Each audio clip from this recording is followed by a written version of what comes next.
Okay, hi, good afternoon. We will be conducting this afternoon in English for your convenience, for our guest convenience that came from abroad. The last person who are entering the hall, I would like you to take your seat at this time.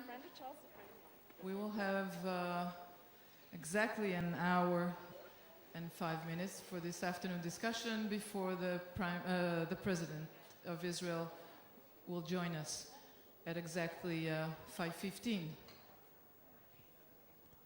So, ladies, I would appreciate if you could take your seats. Fine. So I'm delighted to be opening the session from donation to strategic leadership, shifting the paradigm in Israel and abroad. There could not have been a better setting for a discussion of this nature than the JFN conference. This room, which is filled with philanthropists and philanthropy professionals, testifies to the importance of this topic to civil society everywhere in general, and to you, those who are trying to create the change within it in particular. During the next hour, we will share with you the efforts taking place in Israel, Great Britain, and Australia in changing the culture of giving. In this context, we will emphasize the change taking place in Israel, philanthropy, development I know you are all awaiting for. The first speaker this afternoon will provide us with an overview of these developments, and let me introduce him in a few words for you.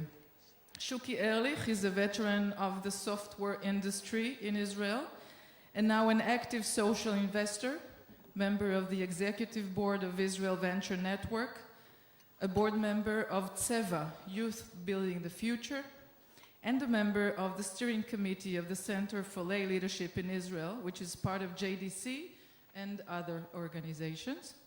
Shuki is the chair of the Committed to Give initiative, a collaboration of Shitufim and JFN, and now I'm very pleased to welcome Shuki to the stage. By the way, each speaker at this time has 7 minutes, so I will urge you to look at the time right here. Thank you, Oshrat. Good afternoon, everybody. I see here a room full with people who share one common goal. לא שומעים? לא שומעים? עכשיו שומעים. Yeah, sorry. I see here a room full of people with one common goal, to give back to society, and it's amazing. 4 years ago, I attended the JFN first conference in Israel.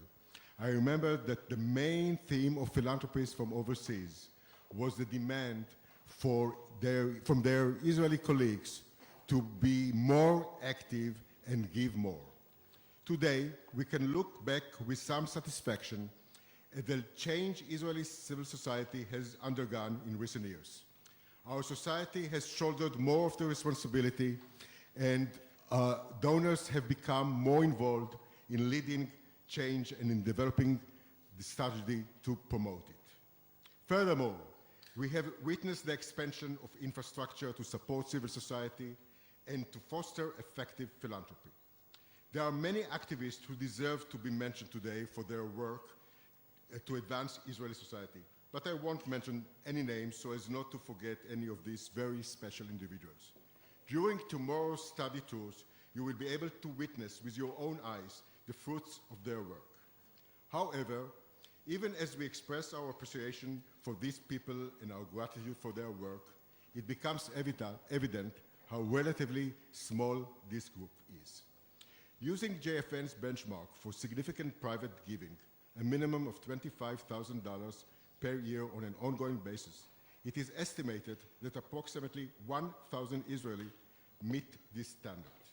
In contrast, there are approximately 10,000 millionaires with $1 million capital living in Israel, according to Merrill Lynch most recent wealth report. In light of this situation, over a year ago, JFN in Israel and Shitufim, the Israeli Center for Civil Society, embarked on an initiative to change the scope of private giving in Israel through the establishment of an active and personally involved impact group. The group consists of 20 philanthropists whose names appear here somewhere. Here you can see them. We have joined together to bring about change in the culture of giving among the Israelis that have the means and to help donors in transition from donation to an effective giving strategy. I am proud to chair this group, which is named Committed to Give, and our motto is as follows. We are a group of Israeli social investors who have chosen to work together in order to significantly increase the level of private philanthropy in Israel and to improve philanthropy's effectiveness. We are driven by sense of responsibility and commitment to the well-being and cohesion of Israeli civil society. The relatively low level of private donations in Israel in comparison to other countries concerns us. We will therefore act to create a critical mass of donors and donations, to strengthen and complement the government's responsibilities, and to create partnership between philanthropists. Everyone shares the responsibility, but we, the affluent, have the obligation and the ability to invest our money, our experience, our connections, and ourselves. We believe it is possible to change the society we live in for the better. Our goal is to change the culture of giving among Israeli individuals who have the resources to donate, so that civil society will be strengthened and society's gap narrowed. This is our motto. You can find us at www.cangive.org.il. We have been active for over a year now.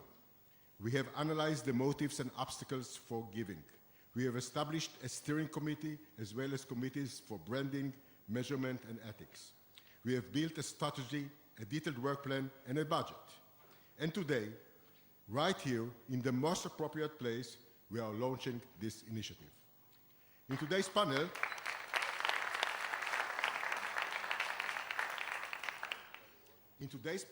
we hope to learn about initiatives in more advanced giving societies and explore how in this global era and with common goals, we can work together to promote this important cause.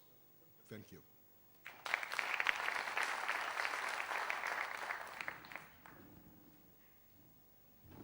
Thank you very much, Shuki. Ahead of schedule, this is very good. Just a brief word. I'm a journalist in my professional. For those of you who came from abroad, I worked for Channel 10 News, and 10 years ago, maybe 15 years ago already, I went on an assignment to check the philanthropists in the Israeli civil society, not religious civil society. To my great astonishment, I would say, I could hardly find maybe one or two or three organizations that existed back then. If I should be fair, I could speak about 15 years ago, because the majority of philanthropists and the urge to dedicate life for philanthropy came from the religious sector. Nowadays, 15 years afterwards, I'm proud to say that this arena have changed dramatically, but still we have a lot to learn, and this is why we are here this afternoon, to learn from others who succeeded in creating an environment for philanthropy in their countries, which is much further established than in Israel. So after hearing a brief overview of what was happening here in Israel, we will receive additional perspective, as I said, from around the world, one from nearby, the United Kingdom, and the other from a bit further away, Australia. These countries have cultivated a culture of philanthropy over many years, especially when we relate it to the state of Israel's 63 years short existence. And our next speaker has a great reputation in that matter. Dame Steve Shirley, holds the title of the British government's funding ambassador of philanthropy. Dame Stephanie started an early business technology group on her dining room table with £6 in 1962, and in the 25 years as its chief executive, she developed the company into a leading technology group, pioneering new working practices and technology group, and changing the position of professional women, especially in high tech. As a philanthropist, her interests focus on autism and technology. In 2003, Dame Stephanie received the prestigious Beacon Fellowship Prize for her contribution to countering autism and for her pioneering work in harnessing information technology for the public good. And now I'm very proud to welcome Dame Stephanie to the podium.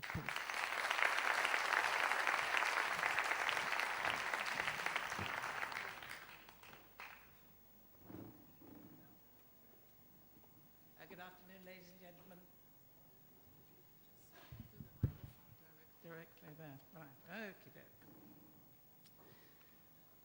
I would not be with you today had not generous strangers helped me to escape the Holocaust. Which brings me straight to my favorite topic, philanthropy, and how individuals, organizations, and countries can invigorate and invest in modernizing their giving to make it personal and at the same time strategic. Let me explain. All that I am and will ever be starts on a train, one of the kinder transports from Vienna. They brought out 10,000 Jewish children with only the vaguest idea of what we were doing or where we were going to. I have been extraordinarily lucky and shall never forget what is the seed of my philanthropy. I've done more in the 7 decades since that ghastly day in 1939 than I would ever have believed possible. Undreamt of riches, most of which I've given away. Built a global business empire, founded schools and institutes, dined with heads of state and exchanged ideas with some of the world's most brilliant minds, involved in pioneering achievements in business, science, medicine, academe, and philanthropy. I have, I hope, changed thousands of lives for the better. But I've also known failure and heartbreak. So I've never lost sight of 2 life-defining ideas, both of which I can trace back to my arrival in England all those years ago as a terrified, weeping child refugee. The first is the conviction that even in the blackest moments of despair, there is hope, if one can find the courage to pursue it. Sometimes the worst is less overwhelmingly ghastly than we thought. Sometimes the right attitude can create good even from life's most terrible situations. We waste too much time being afraid, whereas what we should fear is wasting time.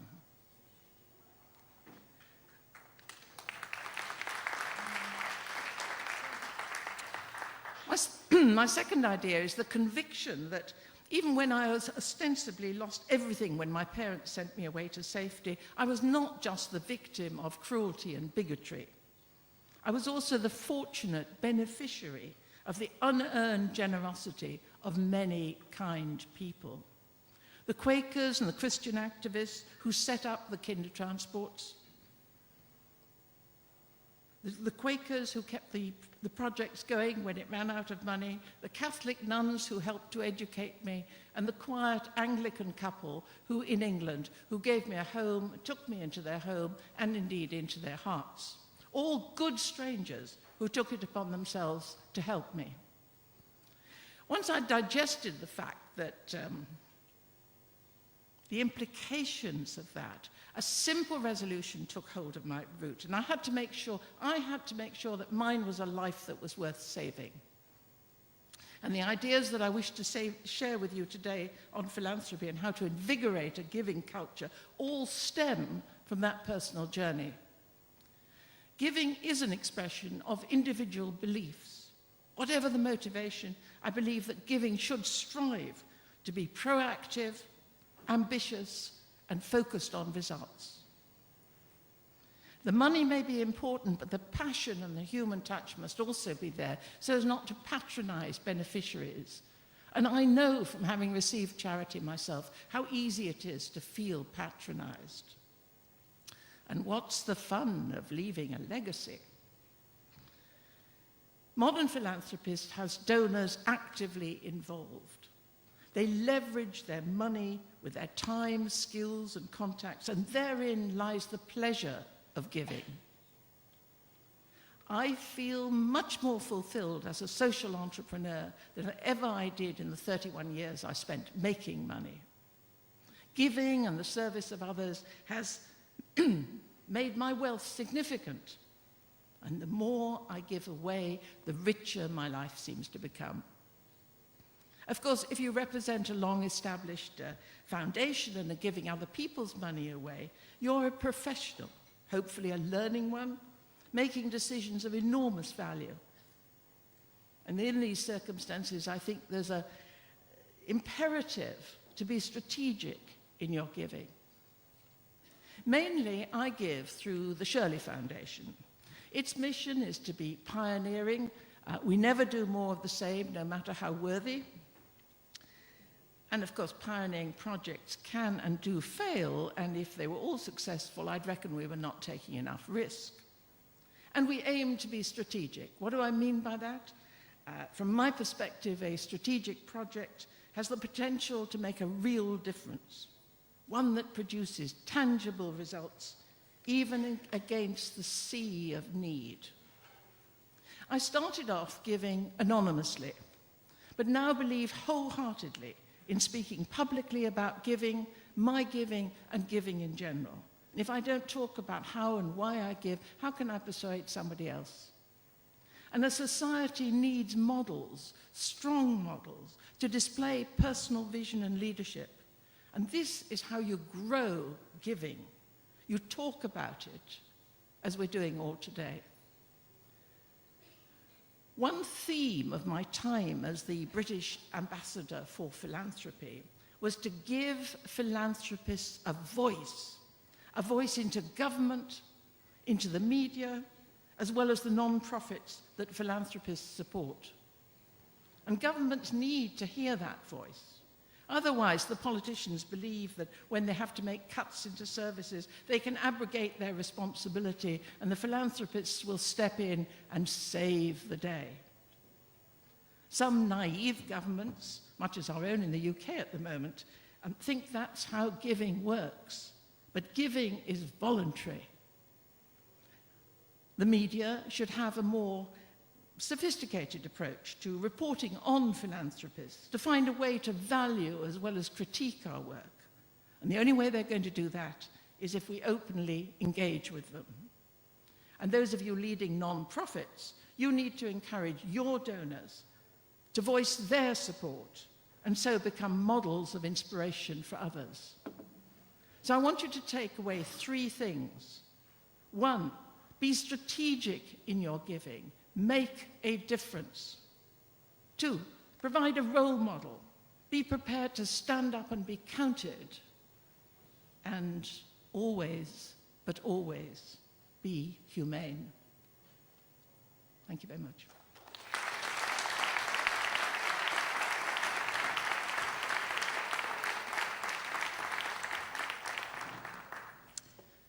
Thank you very much, Dame Stephanie. And now to our next speaker this afternoon. Ms. Eve Mahlab is a former president of Philanthropy Australia and the founding chairwoman of the Australian Women Donors Network, which is part of a unique global philanthropic movements funding women's and girls around the world. Her background is law, small business, social activism, and advocacy. She has also served on major and minor corporate governments and community boards in the banking, education, medical, research, and film production sectors. In 1982, she was named Australian Businesswoman of the Year, and in 1988, she received the Order of Australia, AO, for services to government, business, and the community, especially women. And now I'm very, very honored to welcome Ms. Mahlab to the stage.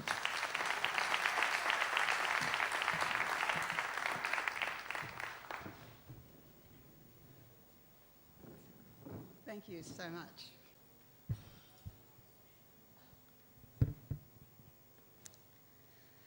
When I graduated from high school, my father advised me to study law. He said, "You are an opinionated girl who likes to be boss, so it is unlikely that you'll find a man who will put up with you for as long. so you must be able to support yourself and your children. My father was wrong. I did find such a man, and over 52 years he has supported me in the roles in the community and in business that I have taken. However, 2 years ago, at the age of 72, having retired or been retired from public life, I asked myself, what in the time I have left is the single most strategic thing that would build a better world? And the answer I gave to myself was to unleash the brain power, the talents, and the ideas of women, and to integrate them into all sections of society at all levels. According to The Economist magazine, Goldman Sachs, and the World Bank, women are the world's most underutilised resource. Integrating them into the economy would give more return than China and India have given over the last years. I then asked myself, what is the most strategic way to empower women? And the answer was through philanthropy. So I'd like to make it clear that it is the cause that drives my philanthropy, and it is the cause that drives the generosity of the women who are part of the Women Donors Network. Why philanthropy? Because philanthropy funds and influences the not-for-profit sector, which in turn is hugely influential. Philanthropists have backed most of the important social innovations of the 20th century: schools, libraries, hospitals, medical research. Philanthropists take risks. Philanthropy support issues that are too difficult and too controversial for governments to handle. Secondly, philanthropists have access to and the respect of politicians, and so can influence government policy, which becomes important.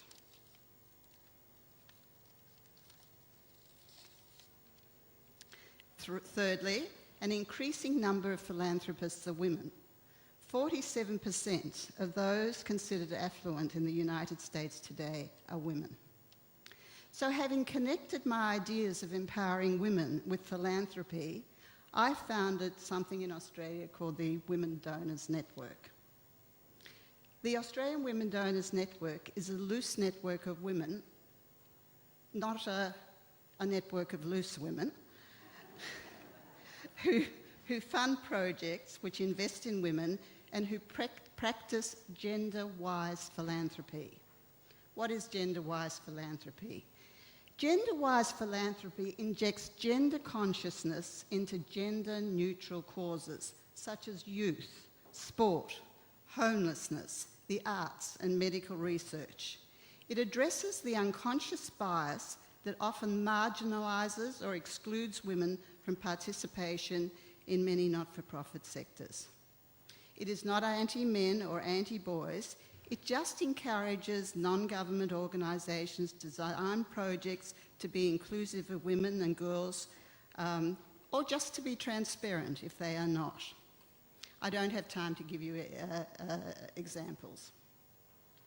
Philanthropy by itself does not excite passion. It is the cause that excites the passion. Our network has 3 strategies to encourage both male and female donors to walk with us. They are to outrage, to inspire, to enable. We outrage with statistics about the disadvantages experienced by women. For instance, old women are 2.5 times more likely to live in poverty than men. 2/3 of the world's illiterates are women. Less than 6% less than 16% of government representatives are women. In many countries of the world, thousands of women die through unsafe abortion, leaving countless children orphaned. We inspire then by celebrating effective philanthropists, catalytic philanthropists. A wonderful example is Catherine Dexter McCormick, who, with $2 million, funded the research into the contraceptive pill. She sits on the right-hand side of God. We also celebrate other philanthropists, and I'd like to mention Jean and Eloise Pratt, who through their Pat Foundation, which is also a sponsor of this event, also funds an empowering project in the Galil, which educates at a higher level Arab, Jewish and Druze women. Another thing we do in our network is we bring high-profile feminist philanthropists to Australia, women who excite the media, who engage the attention of other potential philanthropists. One such woman was Abigail Disney, the niece of Walt Disney and the heir to the Disney fortune, who is also a very talented filmmaker. Another one is Helen Hunt, who formed an organisation called Women Moving Millions, whose membership are women who have pledged to give $1 million to projects which empower women and girls either during their life or on their death. And finally, we enable. We showcase women projects on our website. We gather women together to examine issues which philanthropy can address. We have also catalysed the publication of a book called The Gender Lens for Inclusive Philanthropy. We recently carried out a survey of foundations and individual donors, and which indicated that of 100 respondents, 1/3 intended to give more to women and girls next year. In the future, we intend to develop more giving circles. This is something which we believe will engage a lot of women who are modest donors and who look at philanthropy as something that they don't identify with. We think by the collaboration we can democratise philanthropy and give it a more acceptable and friendlier image.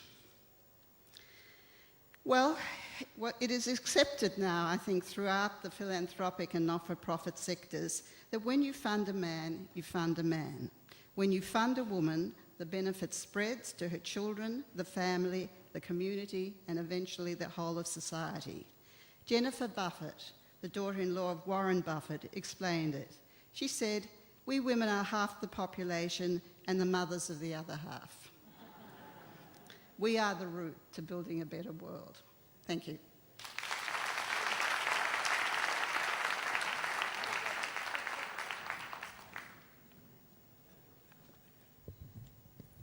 I should definitely remember that last phrase of yours, and I will use it. Okay, I can assure you this panel won't be women only, and now this is the time to introduce our next male representative this afternoon, because we would like to dedicate the second part of this session to the work on the field, as you can call it. I would like at this time to ask Yoav Sholev to join us at the stage. You're already here, okay. Just a few words about Yoav, since he will not speak at the podium, so you will all get to know you. Yoav is the director of his family's foundation, Keren Charuv, the Karob Foundation. The foundation that was established in 2003 contributes and participates in projects that enhance human dignity and freedom, as well as projects that strengthen civil society. The foundation's worldview is to invest in ventures that will bear fruit in the long term for future generations. The foundation is a partner of Shitufim, the Israel Center for Civil Society, and Yoav is also a member of the board of Shitufim. And I would like all of you, please, ladies and gentlemen, to grab a microphone at this time.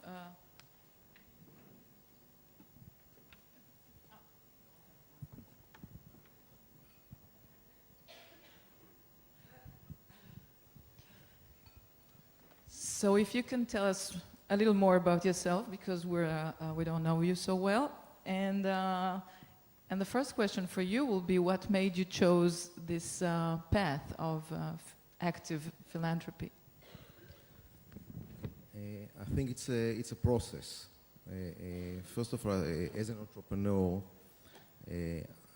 I went through what I'd imagine would be the standard path first of all, developing wealth, and once we've mastered the wealth, there came the time to actually do something about it. Can you tell us about your background before you speak about philanthropy? Where did you come from? Yeah, sure. So, What did you do? So our business was a business that was established around information technology and software, both in Australia and in Israel. Started as a very, very small family business, and over 20 long years we've developed it to quite a large multinational conglomerate. And what brought us to philanthropy was, I think that what happens with a lot of entrepreneurs was the event of an exit where we actually sold our company. And it was the first time that we actually had cash in hand, and many issues arose around it. As I was saying, process, I think that the first challenge that I had, and I became concerned about, is the future of my children. What country they'll be growing into and being raised into, and how do we, my wife and myself, how do we actually empower them to be their own people and not to be children of the 1% of wealthy people. And that was the number one catalyst for us to set up Carib and to start thinking about what we're doing. So what are you investing in meaning of, this is a very large task. Sure. So we chose social justice as our area of focus. We invest, and I'll talk about the process in a minute, but we invest today in three main areas. One is victim of crimes. So the whole issue of laws for victims of crimes, supporting victims of crimes, changing the culture about how what's our attitude with victims of crimes. The next part is the mentally ill, rehabilitation, again, legal issues around the mentally ill.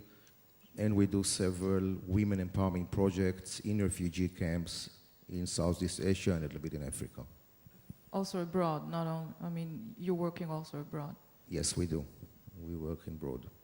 But let me be personal once again, because you said that the first time you have decided that you wish to be active in philanthropy was your first exit. Usually when people exit, the first thing that comes up to their mind is, how do I spend my money the best way I can think of? Spending meaning having a good time, blah, blah, blah. So you spoke about your children. Was this really the main That was the main issue. I think that as we were building our business, my dream was always to be able to afford to buy each one of them a flat and education. Exactly. So when we get to that event, and obviously it can be converted to many, many flats, I came to the understanding that it is our responsibility. We have the means, we have then the responsibility, and that was the single most catalyst. I wasn't thinking about any other, I wasn't driven by something that happened to me, I wasn't driven by life history, history of my family, but very much that. You know, what makes the Carib Foundation different from other Israeli foundations, most of them basically, is that you also donate to foreign countries. And you know the Jewish or the Israeli old phrase, like the poor of yours comes first. How do you deal with that, and why did you decide to donate also overseas? Our business was international, and we sold product and had many, many employees throughout the world. And being global is not only enjoying the benefits of being global, but there's a certain responsibility. And what we found through our activities in Southeast Asia and in Africa, we don't come as Israelis, we come as Jews, number one. And surprisingly, they know about Jewish philanthropy, and there's a lot of Jewish initiative. When we start talking about Israel and Israelis, it's obviously almost like a given. So I think it's a very important place to be in. I think that all of us have to allocate some of the efforts into that area. Ladies, we heard your personal stories just a few minutes ago, but still I would like to ask once again, you first, Dame Stephanie. You spoke about your childhood and the great effect it had on your, I think it's working. Yeah, just try to put it when you speak. But was there a time, what was the specific time in your personal history that you were in a stage that you could begin that actively to become a philanthropist? Like many entrepreneurs, I wasn't conscious of being wealthy when I had no cash in bank and all I owned was the shares in this prosperous company, which I was trying to give away to the staff. I didn't want to sell them. So I started off giving shares to the staff, and those were my biggest gifts of all, to actually give away my company. That was about, I was 30 years old. I already had a culture of paying back. I really needed to justify that I was saved when 1 million children died. And that is as strong today as it was 70 years ago. The legacy of the Holocaust is with us all for life, I think. And like many people, the depression that follows trauma like that is best eased by compassion. And I find that philanthropic giving really is the answer to depression. Let me get back to practice. Both ladies, you expanded the philanthropy community, both in Britain and in Australia. What are the barriers in that path? What are the barriers in expanding philanthropy community? I can only speak about Australia, but the biggest barrier to expanding philanthropy in Australia is the tax laws. If you can, I know it's very difficult, but you should relate to yourself as a singer at this point. just put the microphone this way and like everybody this? will hear you. Yeah, like this? Okay. Australia doesn't have a tradition of philanthropy.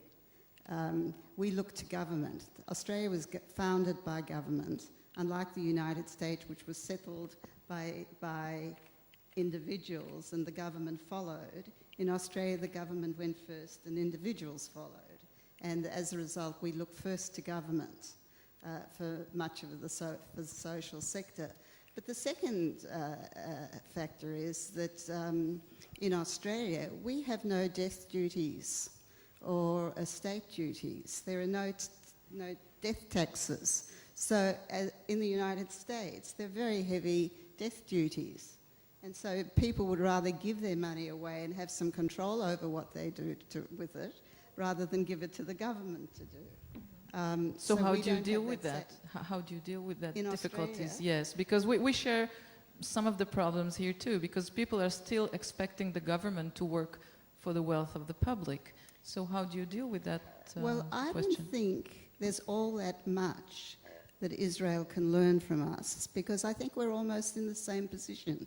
We are now trying to develop a culture of giving, and I think it's significant that that many of the leaders in basically coming out of the closet and saying, I am a philanthropist and I give, are Jewish. I think the other thing is, though, because there is still that slight, I guess, disinclination to be seen as rich. I think it's especially so amongst women, but I think many Australians experience is in that if you are rich, it separates you from your fellow man and your friends, and you don't want to be thought differently. And of course, there's always the element of envy that you want to avoid. I think that's all I can add to that. The question here is, I see you have what to say. Yeah, you have to comment on that.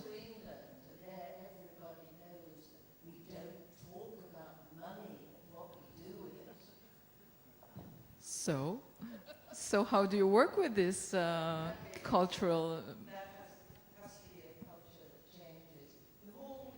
Giving is contagious.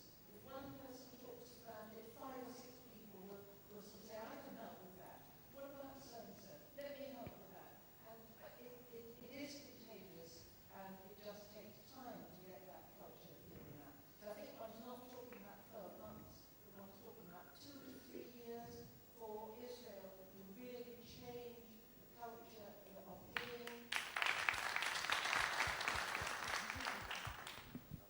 But could you give the people here in the audience, the Israeli ones, you know, a suggestion how to convince their colleagues to join them? Is there a way that you can convince somebody to become a philanthropist? It's enthusiasm, really. And on a national scale, I really do believe that appointing a single person as an ambassador for philanthropy who can really promote philanthropy, communicate with government, look into some of the new ways of giving. It's not just all to charities, they're now social businesses which are equally exciting. One person can make a difference by providing a focus to giving in this lovely country.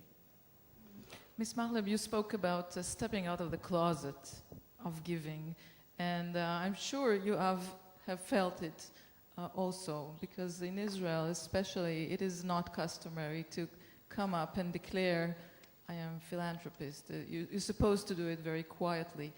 How difficult was it for you to come here today and take this stand and speak about your philanthropy? I just want to touch 1 minute on the issue Sure. that we spoke about before.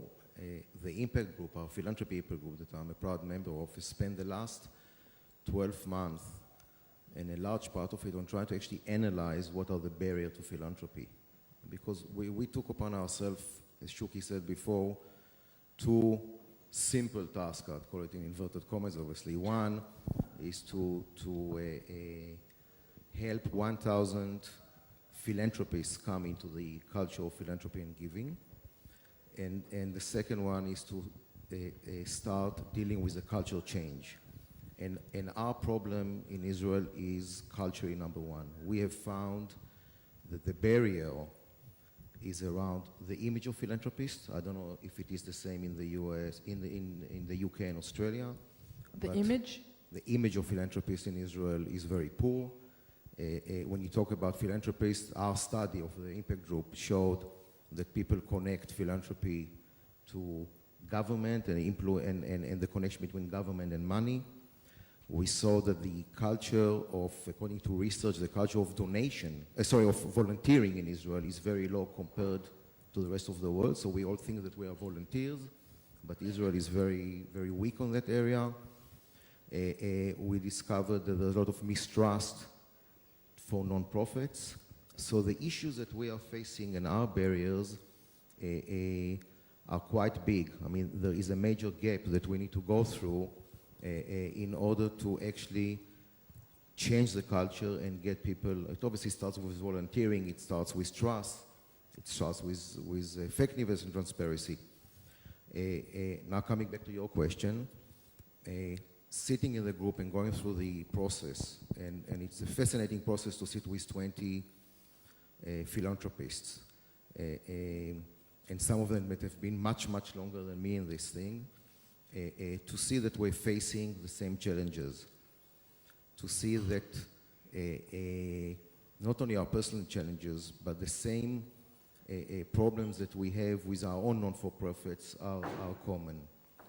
I think that if we're looking at why I'm here is because as a group we've spent some time and we've decided that although it's uncomfortable for us to step out or come out of the closet, if we want to widen this circle of philanthropists and we want people to join us, we are the only ones that can do it. Only we can stand up and say, we're doing it, we're committed, it's affecting our life in a beautiful way, and come and listen to us. And our plan and the program that we've committed to, the 20 people that were on the picture were there before, is to actually go out to conferences, go out to different events, and promote philanthropy. So for me, it's stage number one, sitting in a home audience where all of us are philanthropists, but all of us have committed to put a lot of time and effort in actually being out there and promoting philanthropy.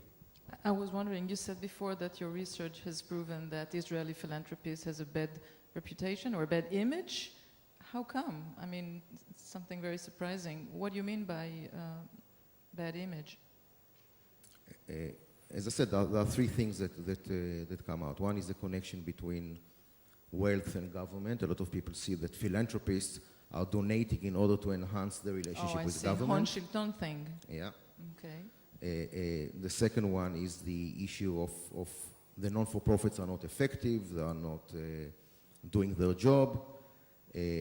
And obviously, you spoke earlier about tax, and I wish that we had the tax breaks that Australia has got. We're not even close to it, or the PEFs that are in Australia, the legal foundations that are able to exist. We actually simply have no incentive from the government. A lot of work is being done now, but there is no incentive for philanthropy, absolutely zero. What are, ladies, yes, please, Dame Stephanie. Well, there's another quite different way of changing the culture, and this is why I say we have to be fairly patient. Philanthropy does start fairly young, and if we could get some of the concepts into the schools so that pupils were learning the pleasure of giving fairly early, the pleasure and some of the disciplines, I really believe it would make a difference here. Education, Ms. Mahlab. I have a slightly different approach. I think the literature shows that there are gender differences in the way women give and men give. Women want to be involved with the project or the cause that they give to. The usual framework is that they volunteer or they're involved in some collaborative way with other people in the organisation. So it's there's an element of collaboration, an element of social enjoyment, and the money comes afterwards. And men? And men usually give on the credibility of who asks them. Mm-hmm. That's a different, Now, that should that's take not under a- consideration when you persuade somebody to join you, I believe.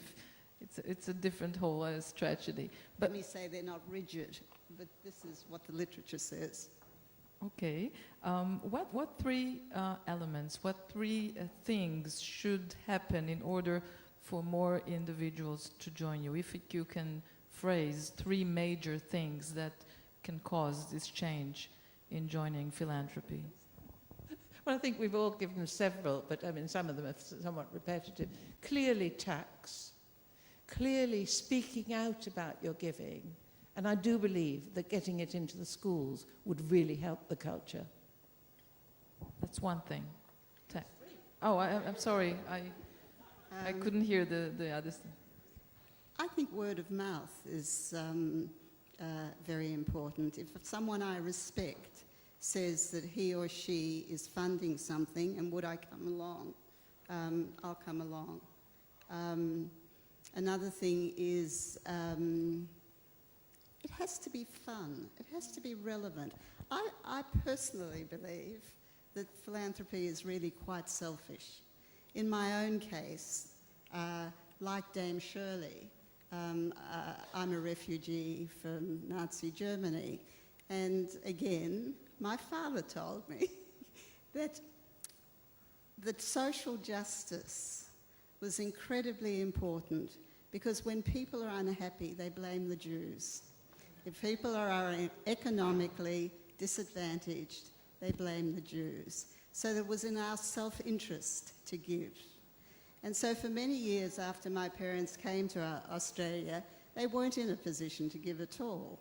But gradually, and again, Dame Shirley mentioned it's a habit you get into when you're young, but in some cases you're not in a position to give until you're old. And I think, I'm sorry, there are not three things there, but I think basically the connection and the recommendation of other people and the example of other people and the inclusion in a group, I think is very important. Yes, Dame Stephanie, please. I mean, I believe all of us have time and skills and energy to give, and that philanthropy is not just for the super wealthy. I think if one gives strategically, you are a philanthropist, and that has to be remembered when you're young, as you first start to your first job, and as you, I hope, become wealthy. In Australia, I've tried to coin the word, I'm a mini philanthropist. A mini A philanthropist? mini philanthropist.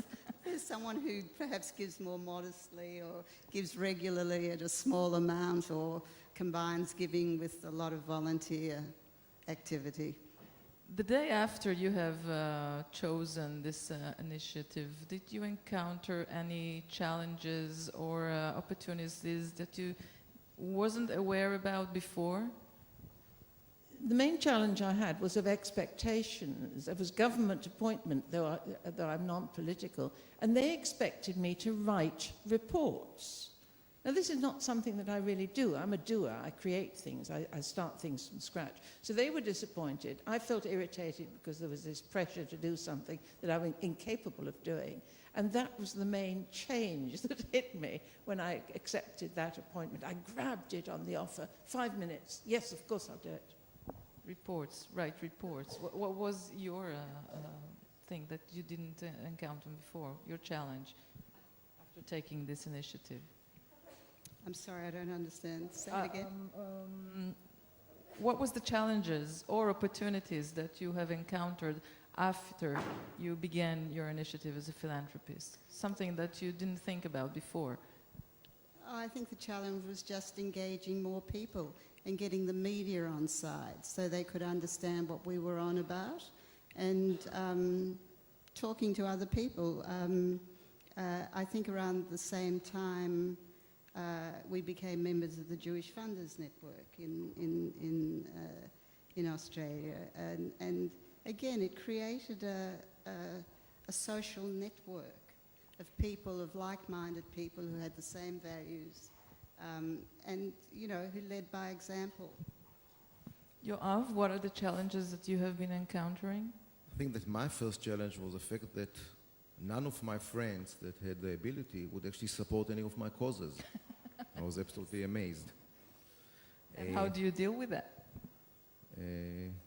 My blood pressure boiled for a while, and then I thought I'll keep on my path. I think that the real challenge coming from a pure business world is to move away from the doing mode and being more in the being mode, and understand that the language of non-profits and the culture is not about straight away impact, results, measurability. I mean, we want to be there in the end, but there's a process to go through, and that was the challenge.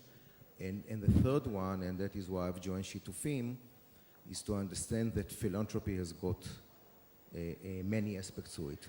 That my responsibility is not only to deal with the areas that are close to me, but that I need to invest in infrastructure type organization that touch the whole area of philanthropy and other non-profits. We still have 2 minutes to go, and to conclude this panel, I would like each of you to give us, one major lesson that she or he had over the years when it comes to philanthropy. One thing that you wish others to know or understand so their life as philanthropists would be more easy. Well, I get a whole host of requests each and every week, and it's quite difficult to respond positively to all of them, even in the extent of just responding, quite apart from giving money. And I always wish that the charities and the requests for donations would understand that philanthropists choose to give to the things that interest us. We don't necessarily want to support even the most needy projects, and that we don't respond to that great need because there's an element of selfishness about it. We want to get the pleasure of giving, and need is not what motivates us. Ms. Mahlab? Find a cause that excites your passion. Find a cause that excites your passion. Yoav? As I'm representing here our impact group that was launched today, I'd like to say to our Israeli friends here, come and join us. It's an exciting journey so far, and I think it'll be great into the future. And to all our friends from overseas, I'd like to say one thing. We as Israeli philanthropists are taking responsibility, and we are going to be accountable.